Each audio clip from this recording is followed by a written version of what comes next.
2024 পরীক্ষা নেওয়ার পরিবার রয়েছে। 2023 কেন টেট পরীক্ষা নেওয়া হলো না, ওই বিচারাধীন থাকায় এবং আইসিটির নোটিফিকেশন যতক্ষণ প্রকাশিত না হওয়ায় 23 সালের টিকেট পরীক্ষা গ্রহণ করা অসম্ভব হয়নি। তা আমি খবর নিয়েছি দপ্তর থেকে কালকে রাত্রে যে অলরেডি 2024 পরীক্ষা নেওয়ার পরিবার রয়েছে।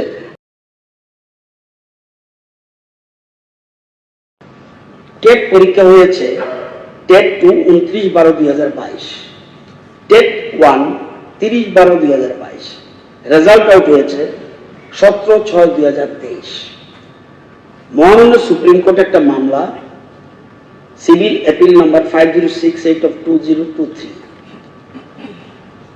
মহামান্য সুপ্রিম কোর্ট 10/8/2023 তারিখে একটা মামলার রায়ে আদেশ দেন যে আন্ডার গ্রাজুয়েট টিচার ইউজিটি পদে নিযুক্ত পাওয়ার জন্য টিচার এলিজিবিলিটি টেস্ট পেপার 1 পরীক্ষায় বসার ক্ষেত্রে শুধুমাত্র ডিএলএড ডিগ্রি প্রার্থী আবেদন করতে পারবে। এই ক্ষেত্রে বিএড ডিগ্রি গ্রহণযোগ্য হবে না।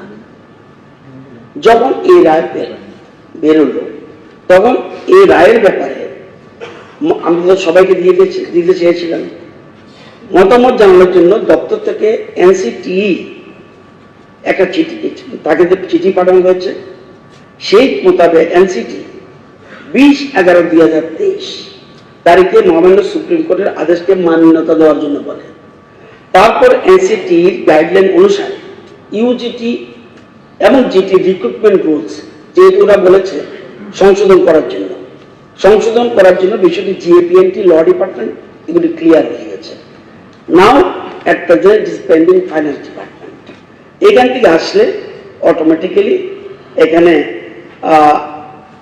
সেখানে তখন নিয়োগ প্রক্রিয়া শুরু হবে। এখন প্রশ্ন হলো কেন একটা যদি ক্লিয়ার বলেননি তবু আমি বুঝে ফেলেছি আপনার উদ্দেশ্যটা। 2023 কেন টেট পরীক্ষা নেওয়া হলো না, ওই বিচারাধীন থাকায় এবং আইসিটির নোটিফিকেশন যতক্ষণ প্রকাশিত না হওয়ায় 23 সালের টিকেট পরীক্ষা গ্রহণ করা অসম্ভব হয়নি। তা আমি খবর নিয়েছি দপ্তর থেকে কালকে রাত্রে যে অলরেডি 2024 পরীক্ষা নেওয়ার পরিবার রয়েছে।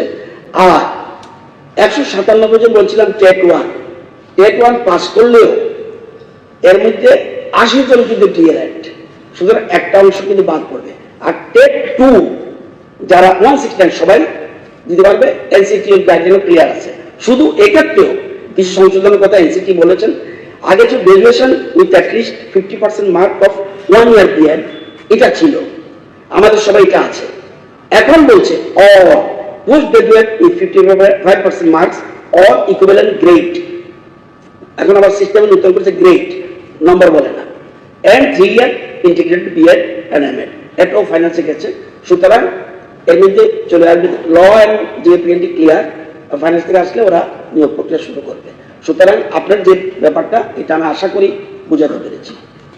আমি বলছি রতন বাবুকে এই 363 জনকে আপনি 360 জন কবে অ্যাপয়েন্টমেন্ট দেবেন? আর আপনি আন্ডার গ্রাজুয়েট বলেছেন, গ্রাজুয়েট যারা টেট দেবে তাদের ব্যাপারে আপনার বক্তব্য বললাম for the interest of the unemployed people. আমি আপনাকে বলছি 24-এ নেবেন, 23-এ নেননি। 23-এ আন্ডার গ্রাজুয়েটদের ব্যাপারে হাইকোর্ট বলে, সুপ্রিম কোর্ট বলেছে, গ্রাজুয়েটদের ব্যাপারে বলেছে। আপনি বলেছে কিনা? আপনি যে স্টেটমেন্ট দিয়েছেন, একজন মন্ত্রী বলেছেন ডিপার্টমেন্টে পাঠাবেন। এখানে আমি আপনাকে বলছি রতন বাবু, বেকারদের স্বার্থে টেট পরীক্ষা যারা পাস করেছে কবে চাকরি দেবেন, আর গ্রাজুয়েট আন্ডার গ্রাজুয়েট এদের নেওয়া হবে কিনা, এবং যদি সম্ভব হয় আপনার কাছে থাকে তাহলে এখন কত পোস্ট খালি আছে এলিমেন্টারি এবং সেকেন্ডারি এডুকেশন? আপনি তো মোটামুটি সিস্টেম করে এসেছেন। আপনি যেটা জানতে চেয়েছেন মাননীয় সদস্য গোপাল বাবু, যে ডিপার্টমেন্ট তারা রেডি আছে ব্যাকএন্ড পোস্ট, যেহেতু আমার কাছে প্রশ্ন, তবুও আপনি চেয়েছেন, আপনার দায়বদ্ধতা আছে।